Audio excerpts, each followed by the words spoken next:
வாங்க எல்லோரும் சேர்ந்து ஒரு ஃப்ரெஷ் கவர்னன்ஸை உருவாக்கலாம். It's a new beginning, new எரா என்று மாண்புமிகு தமிழ்நாட்டுடைய முதலமைச்சர் முதலாக முதலமைச்சர் பொறுப்பை ஏற்றுக்கொண்ட பிறகு அவர் ஆற்றிய உரை. வாங்க எல்லோரும் சொல்லி எல்லோரும் சேர்ந்து கூப்பிட்டார். ஒரு நியூ கவர்னன்ஸை ஃபார்ம் பண்ணலாம், இது ஒரு இட்ஸ் எ பிகினிங், நியூ எரா என்று சொன்னார். உண்மைதான், இது ஒரு நியூ எரா.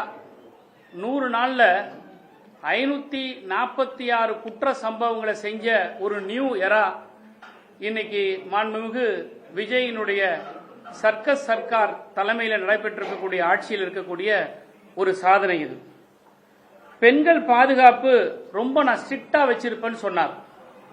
ஆனா இன்னைக்கு பெண்களுக்கான பாதுகாப்பு எந்த அளவுல தமிழ்நாட்டில் இருக்கின்றது நாட்டு மக்களுக்கே நன்றாக தெரியும்.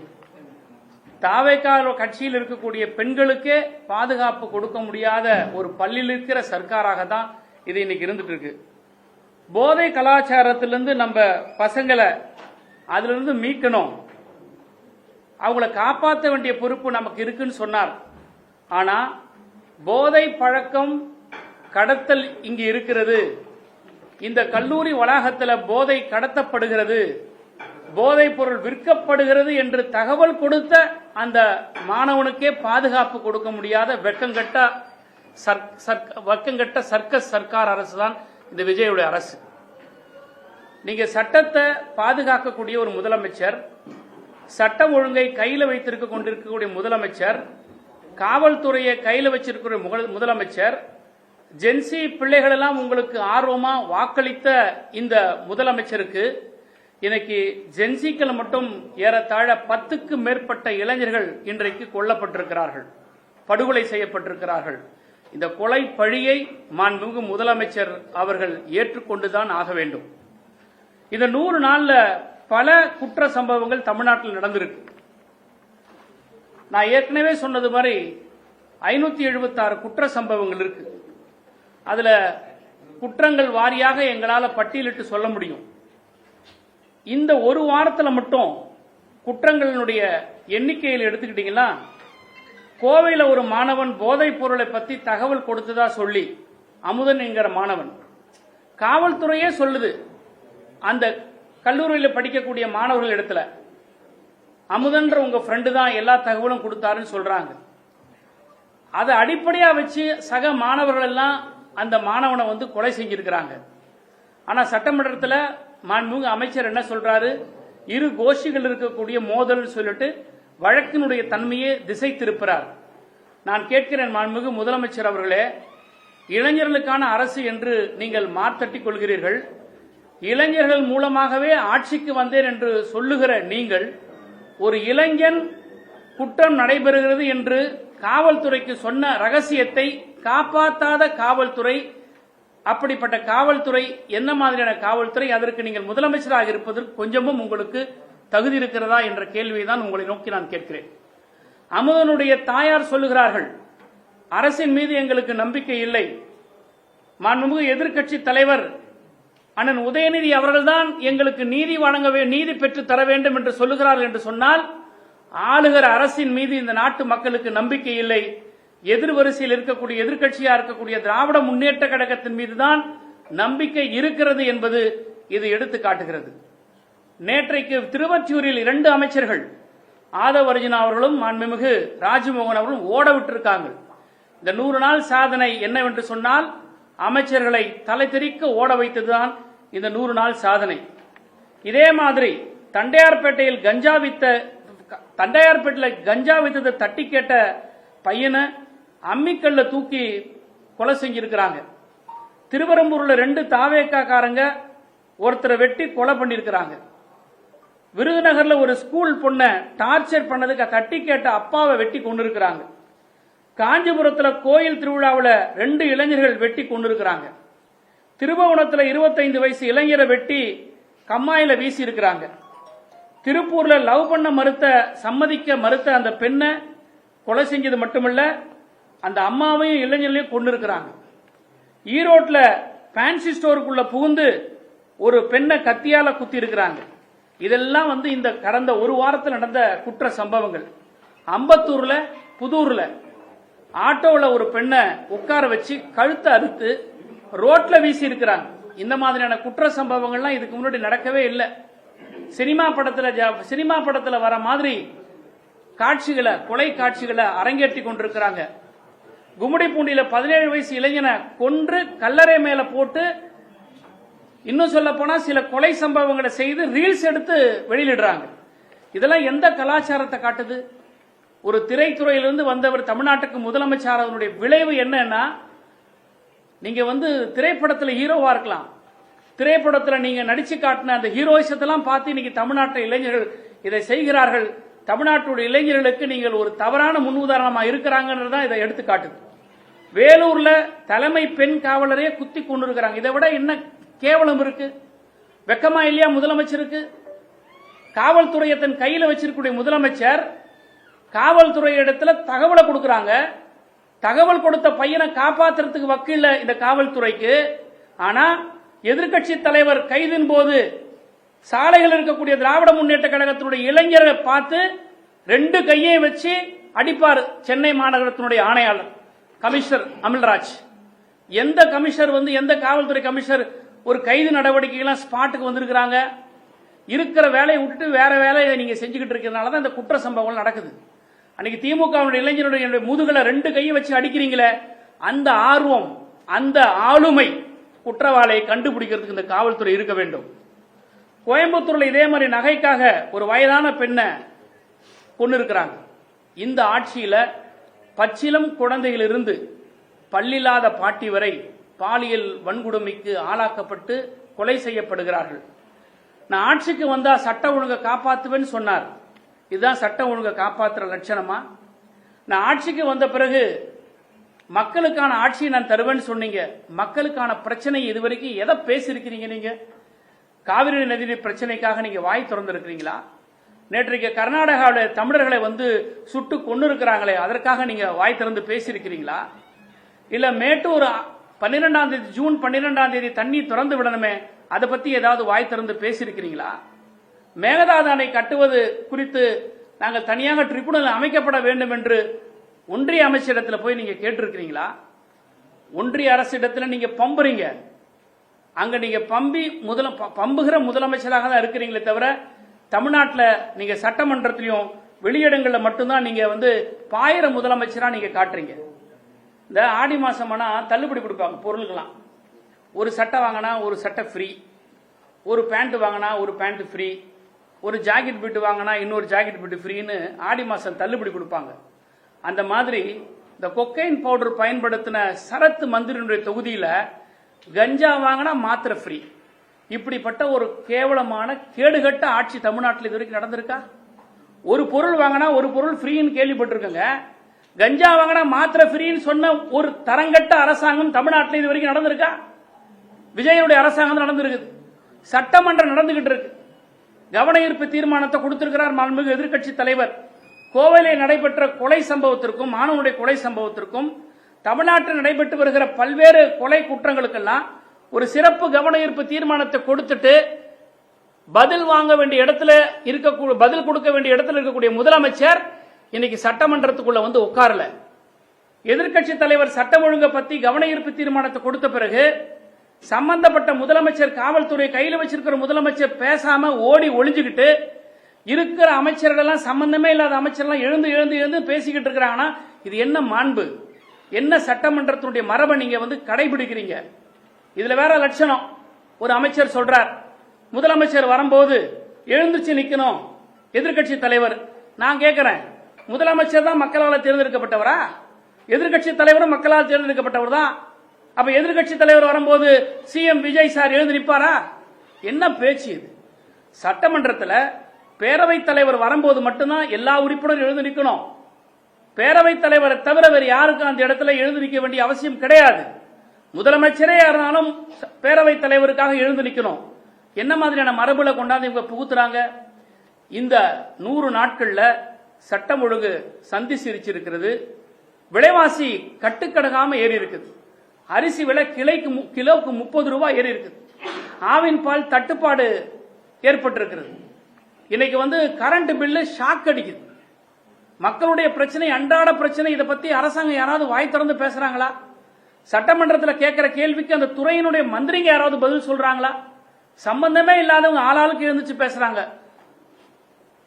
முன்ன நான் கூப்பிடவே இல்லை, நீ எதுக்கு ஆஜராகிறன்னு கேட்கிற அளவுக்கு யார் யாரோ வந்து பதில் சொல்றாங்க. இன்னைக்கு விலைவாசி விண்ண முட்டுகிறது. இதுக்கெல்லாம் யார் பொறுப்பேற்றுகிறா? ஒரு அக்கௌண்டபிலிட்டி இல்லாத ஒரு அரசாங்கம் இன்னைக்கு நடந்துகிட்டு இருக்குது. அதே மாதிரி இன்னைக்கு ஒரு பெரிய கலாச்சாரம், அட்ஜஸ்ட்மெண்ட் கலாச்சாரம். டிவிகே கட்சியினுடைய நிர்வாகி ஒரு அம்மையார், ஒரு பெண்மணி தூத்துக்குடி எஸ்பி காவல் நிலையத்துக்கு சூப்பரண்டன்ட் ஆபீஸ்க்கு போய் ஒரு புகார் கொடுக்கறாங்க, அட்ஜஸ்ட்மெண்ட் பண்ண சொல்றாங்கன்னு சொல்லிட்டு. இது என்ன மக்களுக்கான ஆட்சியா, அட்ஜஸ்ட்மெண்ட்டுக்கான ஆட்சியா? எந்த பெண்களுடைய பாதுகாப்பை சொல்லி நீங்க ஆட்சிக்கு வந்தீங்களோ, இன்னைக்கு தினம் தினம் பெண்களுடைய அவல குரல், அலறல் குரல் கேட்டுக்கொண்டே இருக்குதே. விஜய் சார், உங்களுக்கு காதுல கேட்கவே இல்லையா? அப்படியே புடிச்சு வச்ச பிள்ளையார் மாதிரி உட்காந்துருக்கீங்களே சட்டமன்றத்தில். கேட்கிற கேள்விகளுக்கு எழுந்து பதில் சொல்லணுமா வேண்டாமா? உங்களுக்காக சிறப்பு கவன ஈர்ப்பு தீர்மானம் உங்களுடைய துறை சம்பந்தமாக சட்டமன்ற எதிர்க்கட்சி தலைவர் பேசும்போது அது எழுந்துச்சு பேசக்கூட முடியாம நீங்க வெளியில போறீங்க. இன்னொரு விஷயம், ஒரு சட்டமன்றம் நடந்து கொண்டிருக்கும் போது அவசியம் இல்லாமல் அமைச்சர் பெருமக்களோ முதலமைச்சரோ வெளியில நிகழ்ச்சிகள் போய் கலந்துக்க கூடாது.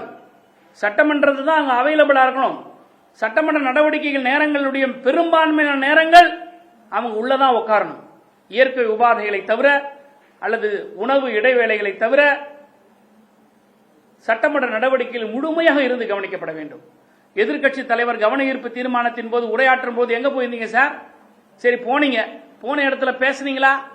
உங்களுக்காகவே ஒரு தொலைக்காட்சி நிறுவனம் வந்து ஒரு ப்ரோமோ ப்ரோக்ராம் நடந்தது 100 நாள். காசே இல்லாம மறைமுகமா அவங்களுக்கு பணம் கொடுத்து, மறைமுகமா நீங்க அவங்களுக்கு பணம் கொடுத்ததா எங்களுக்கு தகவல் கொடுத்து அவங்களை பில்டப் பண்றதுக்காக 100 நாள் சாதனையை செய்யறதுக்காக உங்களுக்கு ஒரு ப்ரோமோ பண்ணி ஒரு நிகழ்ச்சி நடத்தினாங்க.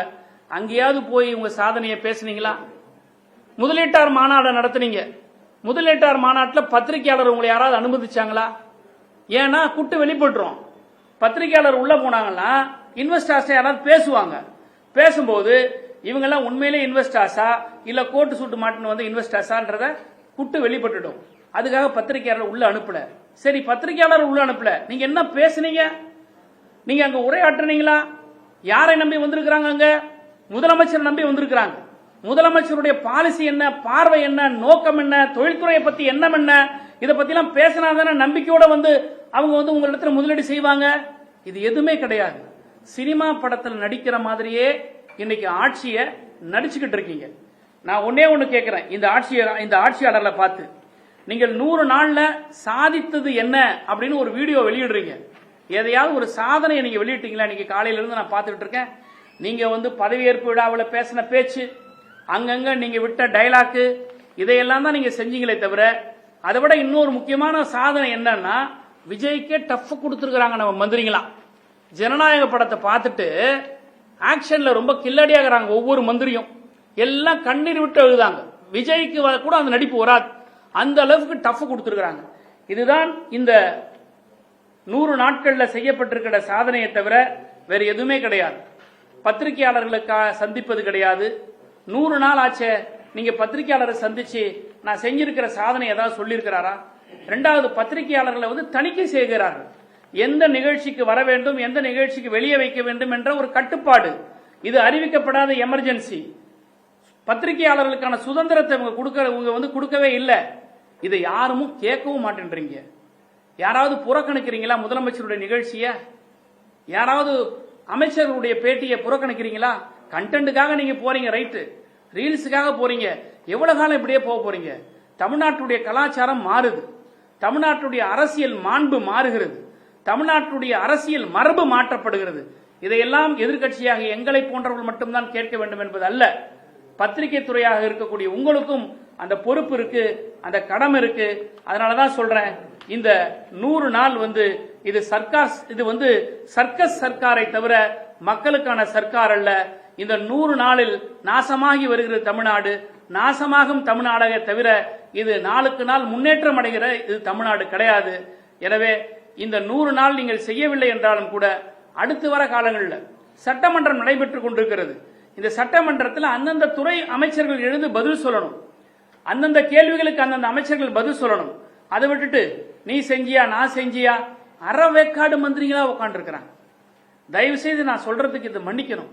சுத்த அறவேக்காட்டு அமைச்சர்கள் எந்த கேள்விக்கு எப்படி பதில் சொல்லணும்னு தெரியாம பேசிக்கிட்டு இருக்காங்க. ஒரு ஆதவர்ஜனார் ஒரு அமைச்சர், அரசியலும் தெரியல,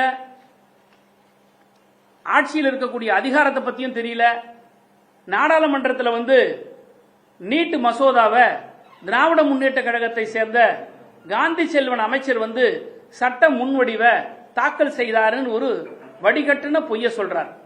உங்களுக்கு தான் அரசியல் அறிவு இருக்கா இல்ல பாராளுமன்ற நடவடிக்கையில் நீங்க எல்லாம் கவனிச்சிருக்கீங்களா? நீட் மசோதான்னு ஒன்று கிடையவே கிடையாது. மெடிக்கல் கவுன்சில் ஆஃப் இந்தியாவுடைய நோட்டிபிகேஷன், அந்த நோட்டிபிகேஷன் அறிவிச்சுட்டு விட்டதே தவிர மெடிக்கல் கவுன்சில் ஆஃப் இந்தியா எந்த நாடாளுமன்றத்தில் யாரும் சட்ட முன்வடிவை கொண்டாந்துலாம் அங்க சப்மிட் பண்ணவே இல்லை. இது அடிப்படை புரிதல் கூட இல்லாம அறவேக்காட்டு அமைச்சர்கள் தான் இன்னைக்கு இருக்கிறாங்க. இன்னைக்கு சட்டமன்ற பேரவை நடவடிக்கைகளை லைவ் போடுறீங்க, போடுங்க, நல்லா எக்ஸ்போஸ் ஆக போறீங்க. நீங்க தான் இந்த கூட்டத்தொடர் முடிஞ்ச பிறகு கோமாளிகள் கூடாரம் அப்படின்னு தான் வருமே தவிர சட்டமன்றத்தில் ஆக்கப்பூர்வமான எந்த ஒரு கேள்விக்கும் பதில் அளித்ததாக இருக்கவே இருக்காது. அதனாலதான் சொல்றோம், திராவிட முன்னேற்ற கழகம் திரும்ப திரும்ப சொல்வது என்னன்னா, இந்த 100 நாள்ல நீங்க செஞ்சதெல்லாம் சட்டம் ஒழுங்கு சந்தி சிரிச்சிருக்குது, போதைப் பொருள் அதிகமாக நடமாடுகிறது, போதைப் பொருள் விற்கிறார்கள் என்று காவல்துறைக்கு சொல்லக்கூடியவர்களுடைய ரகசியத்தை காப்பதற்கு முடியாமல் திணறுகிறது இந்த ஆட்சியாளர்கள். அவர்களை காவு வாங்கி கொண்டிருக்கிறது. இது ஒரு மோசமான போக்கு. விவசாயிகளுடைய பிரச்சனை, விலைவாசி பிரச்சனை, கரண்ட் பில்லு ஏறி இருக்குது. இதையெல்லாம் கண்டுகொள்ளாத இந்த அரசாங்கம் இந்த 100 நாள்ல பல்லை இழிக்கதே தவிர எந்த விதமான சாதனையும் இது படைக்கல. கடந்த 5 ஆண்டுகள் திமுக அரசுடைய ஆட்சி காலத்துல போதை கலாச்சாரம் வேரூன்றி இருக்கு. அதை ஒழிக்காம இந்த தவறுகளையோ குற்ற சம்பவங்களையோ தடுக்க முடியாது. திமுக செய்த தவறுனால தான் சம்பவம் நடக்குது. அதை நாங்க கட்டுப்படுத்திட்டு வரோம், விரைவில் அது தீர்ப்போம்னு சொல்றாங்க. அதுக்கு தானே ஆட்சி வகையில கொடுத்துருக்காங்க. கடந்த 5 ஆண்டு திராவிட முன்னேற்ற கழகம் ஆட்சி சரியா செய்யலன்றதான அவங்களுடைய கூற்று. மக்கள் உங்களுக்கு ஒரு மேண்டேட் கொடுத்துருக்காங்களே. போதை பொருள் விக்குதுன்னு சொல்றான் ஒரு புள்ள தம்பி, அவனை பாதுகாக்கிறதுக்கு துப்பில் இந்த அரசாங்கம் திமுக மேல பழி சுமத்துக்கு என்ன தகுதி இருக்குது? இந்த மாதிரியான சம்பவங்கள் திமுக ஆட்சியில் நடைபெற்று இருக்கா? இந்த மாதிரி ஒரு தகவலை சொன்னார்ன்றதுக்காக அடிச்சு கொண்டிருக்கிறாங்களா? எங்கேயாவது கல்லூரிகளில் இந்த மாதிரி இந்த மாதிரியான ஒரு கொலை குற்றங்கள் இதெல்லாம் நடந்திருக்கா? சமுதாயத்தில் அங்கங்க நடந்திருக்கும். ஆனா இது அரசினுடைய ஃபெயிலியர். இது அதான் நான் கேட்கிறேன். டிஜிபி டெய்லியும் கவர்னன்ஸ் போலீஸ் கவர்னன்ஸ் பாக்குறாரா? டிஜிபி சென்னை கமிஷனர் இதெல்லாம் கவனிக்கிறாரா? நட்சத்திர ஹோட்டலுக்கு முதலாளிகளெல்லாம் கூப்பிட்டு யாருக்கும் லஞ்சம் கொடுக்காதுன்னு சொல்லி சொல்றாரு. ஏன் அவங்களை கூப்பிட்டு சொல்றீங்க? உங்க கான்ஸ்டபிள்களை கூப்பிட்டு சொல்லுங்க, இன்ஸ்பெக்டரை கூப்பிட்டு சொல்லுங்க, எஸ்ஐயை கூப்பிட்டு சொல்லுங்க, 10 மணிக்கு மேல போகாதப்பாங்கன்னு. அதை சொல்ல மாட்டேன்றீங்க. திமுக மீது குற்றம் சுமத்தக்கூடிய இந்த ஆட்சியாளர்கள் நீங்க என்ன நடவடிக்கை எடுத்தீங்க? நீங்க பதவியேற்பு விழா என்பது சொன்னீங்களா இல்லையா? இளைஞர்களை போதைப் பொருள் இருந்து காப்பாற்றப்படணும்னு சொன்னீங்களா இல்லையா? என்ன செஞ்சிருக்கீங்க? காவு கொடுத்துட்டு இருக்கீங்க டெய்லியும். இதை விட என்ன லட்சணம் உங்களுக்கு? 100 நாள்ல சாதனை கேக்குறீங்க. 100 நாள்ல எதுவுமே கடந்த ஆட்சியில் விட்டு வைக்காத நிதி பெருக்கி இருக்கிறோம், வருவாயை கூட்டி அதுக்கப்புறம் தான் செய்ய முடியும். 100 நாள்ல என்னென்ன இருக்கோ அதை மக்களுக்காக நேர்மையா செஞ்சிருக்கோம், லீக்கேஜ் ஸ்டாப் பண்ணிட்டு இருக்கோம்னு சொல்றாங்க. கொண்டாந்து காட்ட சொல்லுங்க. லீக்கேஜை காட்டியிருக்கிறேன்னா உங்களோட நிதிநிலை அறிக்கையில வருவாய் உயர்ந்திருக்கணும்ல. 15,000 கோடி வருவாய் வந்திருக்குதுன்னார். உடனே எங்களுடைய முன்னாள் நிதியமைச்சர் தங்கம் தென்னரசு எழுந்திருச்சு 15,000 கோடி வந்திருக்குதுன்னா எந்தெந்த அக்கௌண்ட்ல எந்தெந்த ஹெட்ல வந்திருக்குது மாண்புமிகு அமைச்சர் சொல்ல முடியுமான்னு கேட்கிறார். உடனே நிதி அமைச்சர் எழுந்து பெடரி அடிச்சு ஓடுறாரு. இல்ல வரும் அப்படின்னு நாங்க எதிர்பார்க்கிறோம். வரும் எதிர்பார்க்கறது வேற, வந்துருச்சுன்னு சொல்றது வேற. ஆனா இவங்க எவ்வளவு பொய் சொல்றாங்க பாருங்க. நாங்க ஊழலையே ஒழிச்சிட்டுன்னு சொல்றாங்க. ஆனா அரசு வழக்கறிஞர்களுக்கு லஞ்சம் வாங்கி இருக்கிறாங்க. 15,000 கோடியை நாங்க வந்துருச்சுன்னு சொல்றாங்க. எங்களுடைய சட்டமன்ற உறுப்பினர் எழுந்து கேள்வி கேட்டா வரும் நாங்க எதிர்பார்க்கிறோன்றாங்க. அப்ப 15,000 கோடி உங்களுக்கு வந்திருக்குமே ஆனால் நிதிநிலை அறிக்கையில ரிஃப்ளெக்ட் ஆயிருக்கணும். லீக்கேஜை நீங்க ஷட்டில் பண்ணிருக்கீங்கன்னா எவ்வளவு லீக்கேஜ் எந்தெந்த துறையிலிருந்து நீங்க அடைச்சிருக்கீங்க, அதன் மூலியமாக எவ்வளவு வருமானம் வந்திருக்குது, அந்த பணத்தெல்லாம் கொண்டாந்து கஜானால சேர்த்திருக்கீங்களா அப்படின்றதெல்லாம் சொல்லணும். இதையெல்லாம் சொல்லாம சும்மா வாயில வடை சுடுற மாதிரி நாங்க 15,000 கோடி கொண்டாண்டோம், 15,000 கொண்டாடினா நீங்க என்ன போய் அம்பாரத்துல போய் அரப்பறத்து கொண்டாந்து வெள்ளாமையை கொண்டாந்து நீங்க கஜானால சேர்த்திருக்கீங்களா? கடந்த திமுக ஆட்சியிலும் இதே மாதிரி குற்றங்கள் நடைபெற்றது. அப்பெல்லாம் திமுக வந்து தனிநபர்களுடைய பிரச்சனை, அது ஒரு சமூக பிரச்சனை இல்ல, தனிநபர்கள் நடக்கக்கூடிய தாக்குதலுக்கும் கொலைகளுக்கும் அரசு பொறுப்பேற்க முடியாதுன்னு சொன்னாங்க. இப்ப தாவேக்கா அரசு நடக்கக்கூடிய தனிநபர்களுடைய தாக்குதலுக்கும் கொலை சம்பவங்களுக்கும் எப்படி அரசு பொறுப்பேற்க முடியும்? கோவையில அமுதன் கொலை செய்யப்பட்டது தனிநபர் தாக்குதலா? திருவொற்றியூர்ல ஒரு மாணவன் கொலை செய்யப்பட்டிருக்கான தனிநபர் தாக்குதலா? இதெல்லாம் தனிநபர் தாக்குதலா? தனிநபர் தாக்குதல் நடைபெற்றதுக்கு நடவடிக்கை எடுக்கப்படணும். திமுக ஆட்சியில குற்றங்கள் நடைபெற்றதே வச்சுக்கங்க, நிறைய வச்சதே வச்சுங்க. ஆனா எல்லாத்துக்கும் நடவடிக்கை எடுக்கப்பட்டதா இல்லையா? காவல்துறை தூங்கிட்டு இருந்ததா? நான் கேட்கிறேன், இந்த கோயம்புத்தூர்ல நடந்த இன்சிடென்ட் ஒண்ணுக்கு மட்டும் பதில் சொல்லுங்க முதலமைச்சரை. நீங்க வந்து சாரி சொல்லிட்டா போதுமா அப்படின்னு எங்களுடைய முதலமைச்சரை கேட்டாரு. இந்த பெற்றோர்கிட்ட யாருகிட்டயாவது பேசியிருக்கிறார் அவரு? ஆனால் எதிர்கட்சி தலைவர் தான் அலைபேசியில கூப்பிட்டு பேசுறார் அமுதனுடைய பெற்றோரிடத்துல. அந்த பெற்றோர் சொல்றாங்க, எங்களுக்கு நம்பிக்கை உங்க மேலதான் இருக்கு, எதிர்கட்சி தலைவரான உதயநிதி ஸ்டாலின் மேலதான் நம்பிக்கை இருக்கு, இந்த அரசின் மீது நம்பிக்கை இல்லைன்னு சொல்றாங்களே. ஓட்டு போட்டு வந்திருக்கிற மைனாரிட்டி கவர்மெண்ட் தான், ஆனா ஆட்சியில் இருக்கீங்க நீங்க, ஆனா உங்க மேல மக்களுக்கு நம்பிக்கை இல்ல, எதிர்கட்சி மேலதான் நம்பிக்கை இருக்கு. சார், அமைச்சர் சரத் அவர்கள் வந்து இந்த பவுடர் பயன்படுத்துற விஷயம் அது குறித்து நான் ஏற்கனவே விளக்கம் கொடுத்தேன் அப்படின்னு சொல்லி சட்டமன்றத்திலே அதை சொல்லிட்டு இதுக்கப்புறம் அதை பேச வேணாம் நான் விளக்கம் கொடுத்தேன். என்ன விளக்கம் கொடுத்தாரு? அது ஒரு குழந்தைக்கு மாத்திரையை கசி கொடுத்ததா? குழந்தைக்கு மாத்திரையை கசிக்க கொடுக்கறதுலாம் அப்படிதான் செய்வாங்க. நீங்களே சொல்லுங்க சார் யாராவது. குழந்தைக்கு நான் கேட்கறேன், இன்னைக்கு நான் ஒரு குற்றச்சாட்டு சொல்லியிருக்கேன். குழந்தைக்கு மாத்திரை கொடுத்ததா விளக்கம் சொல்றாருல, அந்த குழந்தை எங்க? அந்த குழந்தை பக்கத்துல எங்க இருந்ததா? முதல்ல அவர் பக்கத்துல உட்கார்ந்தது அந்த குடும்பத்துக்கு சம்பந்தப்பட்டவங்களான்னு சொன்னார் அவரு. குழந்தைக்கு மாத்திரையை அப்படி வந்து பவுடர் பண்ற டெக்னாலஜி எங்க கத்துக்கிட்டாரு அவரு? ஒன்னு டெமோ பண்ணி காட்ட சொல்லுங்க பார்க்கலாம். எல்லாரும் முன்னாடி உங்க ஊடகங்கள் முன்னாடி டெமோ பண்ணி காட்ட சொல்லுங்க. யாராவது குழந்தைக்கு மாத்திரை செல்போன் மேல வச்சு பண்ணுவாங்களா? குழந்தைக்கு கொடுக்கிற மாத்திரை எவ்வளவு ஹைஜீனிக்கா இருக்கணும். பக்கத்துல டாக்டர் இருக்கிறார், குழந்தைகள் டாக்டர், ஜெனரல் மெடிசின். குழந்தைக்கு யாராவது அந்த மாதிரி கொடுப்பாங்களா? என்ன பைத்தியக்காரத்தனமா பேசுறாங்க இந்த அமைச்சர்கள்லாம். நான் தான் சொல்றேன், இந்த கொக்கையின் சரத்குமார் அவர் தொகுதியில ஆடி ஆஃபர் போய் நிக்குது. இப்போ போதை பொருள் வாங்கினா மாத்திரை இலவசங்கிறால வெக்கமில்ல உங்களுக்கு? கோவை அமுதன் விஷயத்துல வந்து அவங்க தாயார் வந்து கல்லூரி நிர்வாகத்துக்கு மேல கம்ப்ளைண்ட் கொடுத்திருக்காங்க. அதுக்கு அந்த போலீஸ் ஸ்டேஷன் வந்து அதை எடுக்க மாட்டோம், நீங்க கொலை நடந்த இடத்துல இல்ல, நீங்க எப்படி கம்ப்ளைண்ட் கொடுக்கலாம், நாங்க எஃப்ஐஆர் போட மாட்டோம் மறுத்துருக்காங்க. நீங்க தான் அதுல சட்ட உதவி செய்யறது. இதுல தெரியுதா இந்த லட்சணம்? இதுல தெரியலையா இந்த அரசாங்கத்துடைய ஃபெயிலியர் தெரியலையா? முதலமைச்சருடைய அவரால் இன்னபிலிட்டி, முதலமைச்சருடைய கையாளாகத்தனம், முதலமைச்சருடைய இயலாத தன்மை, முதலமைச்சரிடத்தில் நிர்வாகம் இல்லை என்பது இதை விட என்ன காட்டுது? ஒரு பேரண்ட்ஸ் கொலை செய்யப்பட்ட பாதிக்கப்பட்டவங்க கம்ப்ளைண்ட் கொடுக்குறாங்க, ஆனா அந்த கம்ப்ளைண்ட் வாங்க மாட்டேன்னு காவல்துறை சொன்னா வெக்கப்பட வேணாம், அவமானப்பட வேணாம் முதலமைச்சர்? எங்க போறாரு இப்ப? இந்த முதலமைச்சருக்கு வீரவசனம் எல்லாம் எங்களுடைய அரசாங்கத்தை எங்களுடைய தலைவர் பத்தி கேட்டாரு. அப்ப இருந்த வீரம் எல்லாம் எங்க போச்சு? அந்த கல்லூரி நிர்வாகத்தை பேட்டி கொடுக்க சொன்னது யார் சார்? எங்கேயாவது ஒரு நிறுவனம் வந்து முன்கூட்டி வந்து கல்லூரி நிறுவனம் வந்து பேட்டி கொடுக்குமா? யாருடைய பேக்கிங் இல்லாம கொடுப்பாங்க? அவங்க காவல்துறை அரசினுடைய பேக்கிங் இல்லாம கொடுக்காதது. நீதி வழங்குறதை விட்டுட்டு அந்த பாதிக்கப்பட்டவங்க மேலே குற்றம் சுமத்துறதுன்னா இது என்ன மாதிரியான அரசாங்கம் இது? முதலமைச்சர் சுதந்திர தின உரையில் என்ன சொல்லியிருக்காங்க? நிர்வாக ரீதியா நாங்கள் மத்திய அரசுக்கு ஒத்துழைப்பு தருவோம், ஆனா தமிழ்நாடோட உரிமைகளை விட்டு தர மாட்டோம்னு பேசியிருக்கிறாரு. என்ன ஒத்துழைப்பு கொடுத்து என்ன உரிமையை மீட்டெடுத்தாரு? நான் கேட்கிறேன், national song and national anthem, இந்த ரெண்டு பாடல்களை நேஷனல் ஹானரிங் ஆக்ட் கொண்டாடுறாங்க. அந்த ஹானரிங் ஆக்ட்ல வந்து எந்த பாடல் எந்த வரிசையில் வரணும்ன்றத பில் வருது, பாஸ் ஆகும். இவங்களுக்கு நாடாளுமன்றத்தில் உறுப்பினர்கள் அதை விட்டுடுங்க. ஆனால் வந்தே மாதரம் பாடல் இருக்கக்கூடிய சில பத்திகள் ஒரு குறிப்பிட்ட மத பிரிவினரை புண்படுத்தக்கூடிய நோக்கத்தில் இருக்கிறதுனால தான் அன்றைய காலகட்டத்திலே அது நீக்கப்பட்டது, அது பாடப்படலை. இப்ப திராவிட முன்னேற்ற கழகத்தை சேர்ந்த நாடாளுமன்ற உறுப்பினர் துணை பொதுச் செயலாளர் ராசா எழுந்து நாடாளுமன்றத்தில் சொல்றார், அமெண்ட்மெண்ட் கொடுக்கிறார், நீங்க கொண்டு வாங்க. ஆனால் இந்த பத்தியை அன்றைக்கே எதிர்ப்பு தெரிவிக்கப்பட்டது, அதை நீங்க நீக்குங்கன்னு சொன்னாங்க. ஆனா அதை நீக்காமையே நிறைவேற்றுறாங்க. இந்த இடத்துல தாவேக்கானுடைய ஸ்டாண்ட் என்ன சார்? எப்ப சார் தாவேக்கா வாயை திறந்து பேசியிருக்குது? வந்தே மாதரம் வரட்டும், எங்களுக்கு பரவாயில்ல, அதுல வரக்கூடிய வரிகள் எங்களுக்கு சிக்கல் இருக்கு, நாங்க ஏற்றுக்கொள்ள மாட்டோம்னு சொன்னாங்களா சார் இது வரைக்கும்? தாவேக்கா அரசியல் கட்சிக்கு ஒரு நிலைப்பாடு எதனா இருக்கா சார்? டீலிமிட்டேஷனுக்கு அனைத்து கட்சி கூட்டம்ன்ற பேர்ல வந்து நீங்க வந்து எல்லா சட்டமன்ற நாடாளுமன்ற உறுப்பினருக்கு அழைப்பு விடுத்து கூட்டம் நடத்துனீங்களே, தாவேக்கா கட்சிக்கு டீலிமிட்டேஷன்ல என்ன ஸ்டாண்ட் இது வரைக்கும் சொன்னீங்களா? என்ன தீர்மானத்தை நீங்க வடிச்சு எடுத்தீங்க? நீங்க கடந்த மார்ச் மாசம் 2025 ஆண்டு திராவிட முன்னேற்ற கழக அரசின் போது வடிக்கப்பட்ட தீர்மானத்தை தாண்டி நீங்க என்ன பெருசா சொல்லிட்டீங்க? எந்த ஒரு நிலைப்பாடும் கிடையாது. சும்மா நாங்க வந்து மத்திய அரசோட நாங்க ஒன்றிய அரசோட நாங்க இணக்கமா இருப்போம்னா இணக்கமா இருங்க. யார் வேணான்றா? யார் இணக்கமா இருக்க மாட்டேன்றா? எங்களுடைய ஆட்சியை நாங்க இணக்கமா இருக்கிறதா ரைட் இருக்கு. நீங்க விஎம்ஜி ராம்ஜி அந்த 100 நாள் வேலையை ஏன் கையெழுத்து போட்டீங்க? அது இணக்கமா? அது பேரு நாடே எதிர்க்குது. பாஜக ஆட்சி செய்கிற மாநிலங்களே எதிர்த்தது. பாஜக ஆட்சி செய்கிற மாநிலங்களை எதிர்த்து அந்த 100 நாள் வேலை திட்டத்தை வரிஞ்சு கட்டிக்கிட்டு முதலமைச்சர் விஜய் கையெழுத்து போட்டார். நீங்க என்ன பெருசா மாநில அரசுடைய உரிமைகளை நீங்க மீட்டுட்டீங்க? காவிரி நதி பிரச்சனை பத்தி உங்களுடைய உரிமை எங்க நீங்க நிலைநாட்டினீங்க?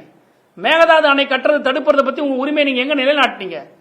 டம்மி முதலமைச்சரா இருக்கீங்க, பப்பட் முதலமைச்சரா இருக்கீங்க, பொம்மை முதலமைச்சரா இருக்கீங்க. நீங்க துணைவேந்தர் ஒருத்தர் சொல்றாரு சார், ஒரு யூனிவர்சிட்டி வைஸ் சான்சலர் வந்து சொல்றார், இந்த பில் பாஸ் ஆகிறதுக்கு முன்னாடியே ஒரு சர்க்குலர் வந்தது, வந்தே மாதரம் பாடப்படும், தமிழ்தாய் வாழ்த்து 3ஆவது தான் பாடப்படும் சொல்றீங்களே, நீங்க ஏதாவது நடவடிக்கை எடுத்தீங்களா அந்த துணைவேந்தர் மேல? இல்ல கண்டிச்சிருக்கீங்களா? இல்ல ஹையர் எஜுகேஷன் மினிஸ்டர் கூப்பிட்டு குறைஞ்சபட்சம் வார்ன் பண்ணிட்டு உங்களால ரிமூவ் பண்ண முடியாது, ஏன்னா சான்சலர் இவர் வைஸ் சான்சலர், கவர்னருக்கு தான் அதிகாரம் இருக்கு. ஆனா கண்டிக்கிற உரிமை இருக்கா இவங்களுக்கு? தொடர்நடிக்க கவர்மெண்ட்டுங்க இது.